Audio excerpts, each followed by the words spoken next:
นโตสาทาโวลุลาสัพพุริสังขันนาทิโกดีผู้มีปัญญาปัสสะลักความเชื่อความเลื่อมใสตั้งตนเป็นสัตบุรุษเป็นสัตตาดัสสติมิใจเป็นกุศลเจ้ามุนละสัทธาดันนาสัทธาคือการตั้งความบุญมหาจักรมหาภาคีวัดสามัคคีไว้แก่กันในวันนี้ก็เพียงเหลียงหนากันด้วยจิตปัจนาการยิ่งใหญ่ไพศาล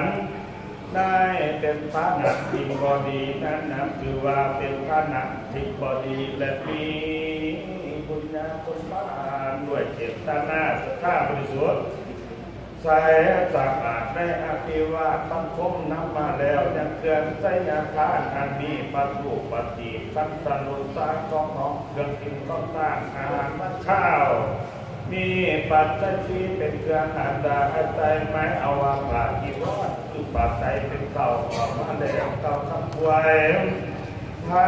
ทำการสมดังพุทธาปัจจิบาหิมานิปัญญปัจเจอัตตาสาปัญญจีวรังกัจจังสัพปริวรังนันนี้เป็นเขามีใจสมาทานจำนวนแก่ภิกขุสามเณรในกำลังอันประเพณีเพื่อท่านขาดที่กอดสัพภิกขุสงฆ์เจ้าเอาสามเณรเพื่อวังสุขสามประการคือมนุษย์สมบัติสวรรค์สมบัติปานิพพานสมบัติดังปัจจักขุสมบัติโลกภัยอันตรายทั้งในโลกนี้และโลกหน้าได้อย่างสมมโนโลกความมุ่งหวังทุกภาลาแดงดามเรื่องแต่ญาติโยมทำทานามีบริมีศรัทธาปัสสัทธาตั้งตะเกียงเกิดกินต้นตามีปากกาปัญญาสีเป็นเต่าอันนี้ปากที่วอดเป็นเต่าหยอกน้ำมาด้วยจำเจตนาคำสั่งคือมุปาเจตนาคือเจตนาจะใช้ไหนท่าเป็นคำสำนักเป็นคำแห่งมูลละเจตนาคือเจตกำลังเจตกำลังท่านบุญนี้ก็มีศรัทธาอันบริสุทธิ์พุทธของตั้งใจท่านด้วยความบริสุทธิ์จิตใจบริสุทธิ์ไว้มีจิตใจสุขมองเย็นตั้งใจท่านตั้งใจไว้พระอักษรจิตในฟังดวงตาธรรมเทศนาด้วยกายอ่อนน้อมว่าที่อ่อนน้อมมโนอ่อนน้อมนั้นนี้คือว่าเจตนาอันบริสุทธิ์ในต่างๆในการทำบุญครั้งนี้คุณอัปปะเจตนาคือมีเจตนาอันบริสุทธิ์ตั้งใจท่านเมื่อท่านแล้วทำบุญจิตชวนกับปัญญาผลส่งผลในท่านแต่หาวิญญาณตนบรรพตนเวลาต้นสักขะพระมหาเถระสักการะสร้างเดินเจ้าง่ายคุณให้แก่คนแก่ประเทศชาติบ้านเมืองพระพุทธศาสนาเสือว่าปามาเจตนาขั้นสุดท้ายสำเร็จดังใจประสงค์เจตนาสามประการที่เข้าแล้วมีอานิสงส์ในสามระยะชีวิตคือบนบารุภาเจตนานั้นก็คือตั้งแต่ทำบุญตั้งแต่ยังหนุ่มยังน้อยสังสมบุญไว้ตั้งแต่ยังหนุ่มยังน้อยเป็นดิจิตบุญทรัพย์ให้เกิดความสุขตั้งโภคทรัพย์โภคขยันทรัพย์บรรทุสมบัติปัญญาญาณเดสร้างสมภพว่าชีวิตให้อยู่เย็นเป็นสุขบ่ฮ้อนตะวันกะว่ายตักคนอยู่ในสัมมาทิฏฐิมูลละเจตนาเมื่อผ่านคนสั่งของขั้วเลื่อนซ่านมีสมบัติพันสถานหน้าที่การงานเรียบร้อยแล้วก็ได้สั่งทรัพย์สมบูรณ์ด้วยภาวนาในญาณนี้ได้เป็นได้ยามสั่งสาพัฒนาชีวิตเพื่อให้เกิดความเจริญรุ่งเรืองทั้งการหาทรัพย์ทั้งหายศหาตำแหน่งหาอำนาจหาเกียรติศักดิ์ศรีการสั่งทรัพย์สมบูรณ์บารมีไว้ในทำการชีวิตยอมเบียแต่ตนมีความสุขในการอันเป็นมนุษย์ที่ได้ขาดการไว้ที่มีความเข้มแข็งสั่งของเพื่อนสร้างนี่แหละเจตนาอันที่สามก็คืออัปปลาเจตนาบรรปลายสิ่งที่ทางกายแก่เถ่าสลาการสะสมสักไว้มากมายกายกองแล้วนะร่างกายก็มีการเปลี่ยนแปลงมีเจ็บไข้ไหลพยาธิต่างๆแบบลูกหลานทั้งหลายก็ไม่อุปถัมภ์คำสู้วัดสู้ทำต่างๆก็อาจจะหลุยล้อไปแต่ว่าเท่าใดมีความสุขกายสุขใจความเท่าใดทำบุญมาแล้วในเจตนาอันบางคนชีวิตปัจการชีวิตยอมได้สั่งสมสมบุญและมีความกินน้ำสำราญให้บุญในสามวาระชีวิตเมื่อแต่กายสลายทั้งไปแล้วยอมมีสวรรค์เป็นที่ไปนะแดง ขอให้เจ้าศรัทธาสาธุชนจงมีความมุ่งหวังปรารถนาเอานั้นสุขนั้นในโลกนี้สุขในโลกหน้าและสุขในนิพพานอันเป็นการพิจุดแห่งองค์สมเด็จพระสัมมาสัมพุทธเจ้าได้เคยปฏิบัติและที่ตอนแนวทางมาให้เฮาปฏิบัติก็ทุกวันนี้บริการวันนี้ญาติโยมมีความศรัทธาปาศรัทธาเลื่อมใสในการสร้างพระมหาจีวรถวายพระเป็นผู้ทรงก่อนขอบพรรษาชิดบ้านบางนี้ก็ถือว่าเป็นการถวายผ้าจีวรเป็นบุพเจตนาอันดีและมุขเจตนาอันดีอัปปราเจตนาอันดีที่ได้สืบต่อเพื่อสืบทอ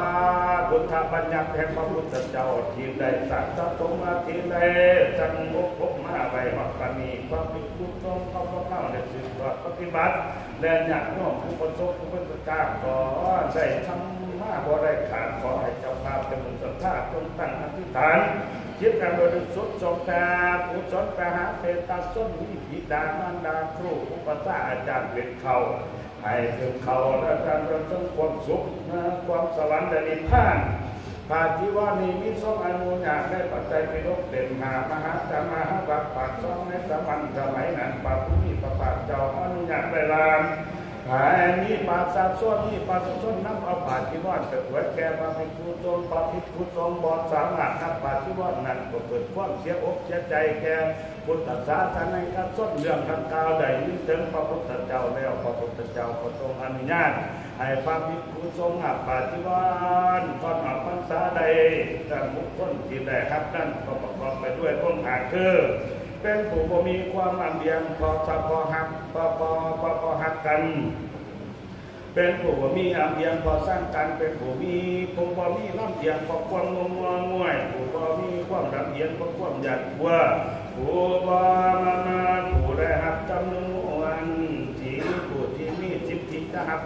ปาจิวรไปได้ไม่ตามกำหนดแจกผู้ให้ได้จันทร์นอกจากนั้นเดี๋ยวไว้ให้แก่สามเณรและทรงอนุทนาให้พระภิกษุสงฆ์ได้นำเอาผ้าจีวรนั้นถวายแก่พระภิกษุสงฆ์ได้ทองหนึ่งพร้อมด้วยทั้งผ้านุ่งก็คือผ้าจีวรนั้นการถวายผ้าจีวรจึงมีประเภทนี้การถวายคือผ้าเต็มไตก็คือผ้าสามผืนเป็นผ้าไตเต็มไตหรือผ้าที่เครื่องไตคือมีแต่ผ้าสบงและผ้าจีวรผ้าเสื้อผ้าทุกองและผ้าคุ้มผ้าจีวรหรือผ้าสบงอย่างเดียวก็ได้ล้วนแล้วแต่เป็นผ้าจีวรยาวนานแต่ยังได้กับผ้าที่จะนำมาถวายนั้นก็ต้องประกอบด้วยกัน6อย่างคือผ้าที่ย้อมด้วยเงาผ้าที่ย้อมด้วยต้นไม้ผ้าที่ย้อมด้วยเปลือกไม้ผ้าที่ย้อมด้วยใบไม้ผ้าที่ย้อมด้วยหากไม้และผ้าที่ย้อมด้วยใบไม้ด้วยด้านย้อมเป็นผ้าที่ว่านมีสีต่างๆแต่แก่สีเหลืองอ่อนสีเหลืองแก่ผ้ากั๊กและผ้าที่มีสีเดียวกันตัดที่เป็นผ้าที่ว่านเป็นตอนแล้วมาถวายให้แก่พระภิกษุสงฆ์หนึ่งมีอยู่สถานที่8ประการก็คือถวายในเขตพักที่มาเขตกติกาที่กำหนดไว้และถวายการตาถอดที่3ถวายแก่สงฆ์การเป่าตัวถอดที่4ถวายแก่เจตนาและทำบุญเป็นประจำคือมีเจตนาอันบริสุทธิ์จะถวายไว้เวลาก็ได้มีเจตมีศรัทธาอันบริสุทธิ์จะถวายวันใดก็ได้มีปัญญาอันเกี่ยวข้องกันด้วยมหากุศลก็ถวายวันนั้นได้แล้วถวายแก่พระภิกษุสงฆ์2ฝ่ายก็คือถวายแก่พระภิกษุและภิกษุนี้ถวายแก่ผู้จำพรรษาแล้วถวายด้วยเฉพาะเจาะจงแก่ภิกษุสงฆ์องค์ใดองค์หนึ่งก็ได้ถวายเพราะบุคคลใดบุคคลหนึ่งก็ได้การทำผ้าจีวรณเวลาวันนี้ได้ถวายทำการสงฆ์จำนวนหลวงหลายคือว่าสังฆปาจิวรังก่อนนั้นเพื่อคือถวายเป็นพระเป็นสงฆ์เป็นเมื่อเป็นบุญญาสมภาร3ประการยอมพระอานิสงส์การมีผ้าไตรจีวรดังเดิมขึ้นจากพระภิกษุเจ้าพระนอได้อนุญาตให้พระภิกษุสอบหาผ้าบางสกุลคือผ้าที่เขาคือผ้าที่กิมแล้วผ้าที่ห่อซากศพต่างๆมาตัดพนิษหรือผ้าตกตำปลาเรียกว่าผ้าปลาตกตำบ้านเรียกผ้าแก้ถวยปลาที่บ้านและผ้าอ่านผ้ากองอัฐากองบางสกุลและอื่นๆเหล่านี้เป็นต้นแต่ผ้าทั้งหลายนาปาจิวรนั้นทรงตัดแต่เป็นอันเดียวกันคือผ้าใหม่ๆที่นี่ราคาแพงก็ดีก็ต้องตัดเป็นตา ก็ทุกประสงค์เป้าหมายของพระพุทธเจ้าทรงบัญญัติไว้ก็เพื่อบ่ให้ผ่านนั้นถึงถ้ามีราคาก็ตามแต่เห็นให้เป็นตอนเป็นบ่ให้มีราคาเพื่อจะเห็นป้องกันบ่ให้มีโจรผู้ร้ายมาขุดมาสะดมเอาอันที่สองผ่าที่เก่าแล้วขาดเป็นตอนแต่เอามาหยัดมาหยิบมาต่อมาขึ้นก็เป็นผ่าที่สวยงามใดอันที่สามเมื่อน้ำไปยอมเป็นสีเดียวกันนั่นจะเป็นผ่าเก่าที่นี่ละแต่ที่บ่มีราคาก็ดีผ่าที่มีราคาสูงก็ดียอมเป็นผ่าที่มนหมองและพักที่ผู้ทรงนุ่งไปในสถานที่ได้ก็จะบอกเป็นไผ่นั่นแหละสาธาสาธุสุดมีเจตนาศรัทธาเลื่อมใสใดมาสวยผ่าที่วอดด้วยก้าวน้ำปาที่สวยวาอิมานิพยังพันเตจิวารัสสาปริวาระภิกขุสังฆัสสะโอโนเตยามาสะโนพันเตภิกขุสังโฆอัมมะกันทิกรตังตายะสุขายะยังเสริมแปดเป็น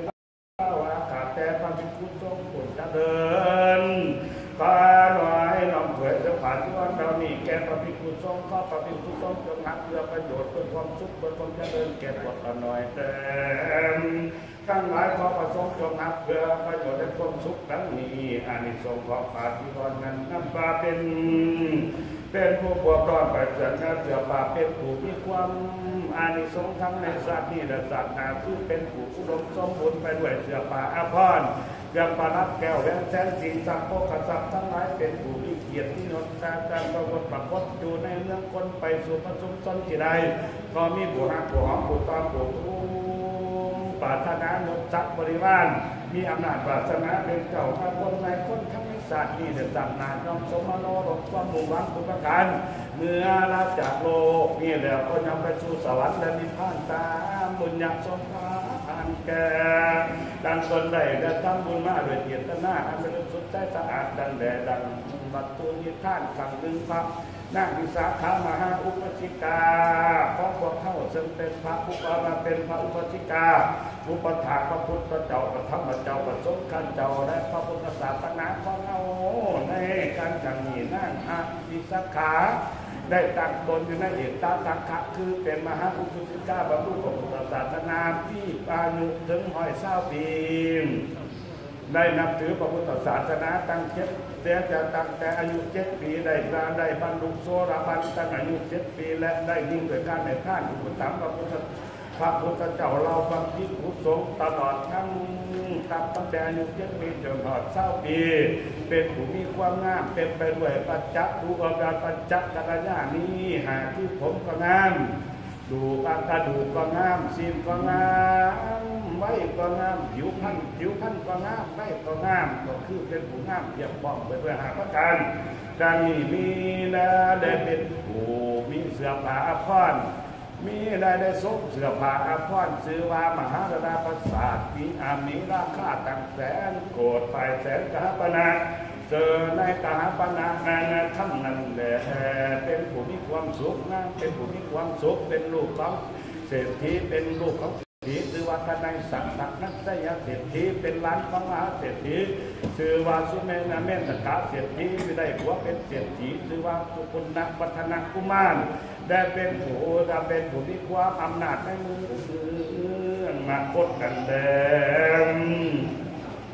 เป็นผู้มีอายุเป็นผู้มีกำลังกายก็คือเป็นผู้มีกำลังที่อายุได้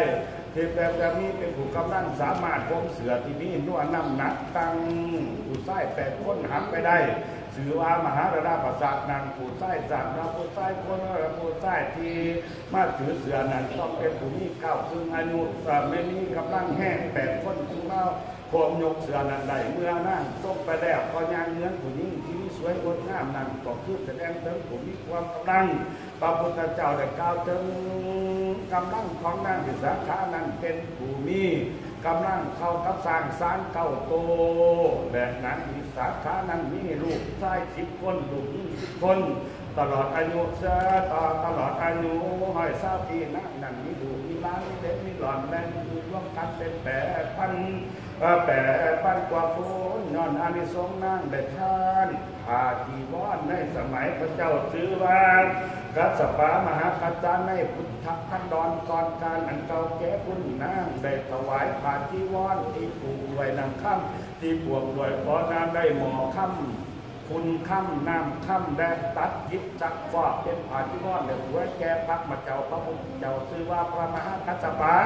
แต่มาเราพระภิกษุสงฆ์ทั้งหลายแล้วปรารถนาให้ได้เป็นพุทธอุปถากพระพุทธเจ้าทั้งสององค์นั่งกระทำการกิริยาเป็นปานาในโลกอันสมัยที่พระแม่สมัยพระพุทธเจ้าชื่อว่ากัสสปะเป็นลูกของพระราชาชื่อว่ากิจิทางนั้นแล้วก็ได้เรียนบัตรพัฒกินเกิด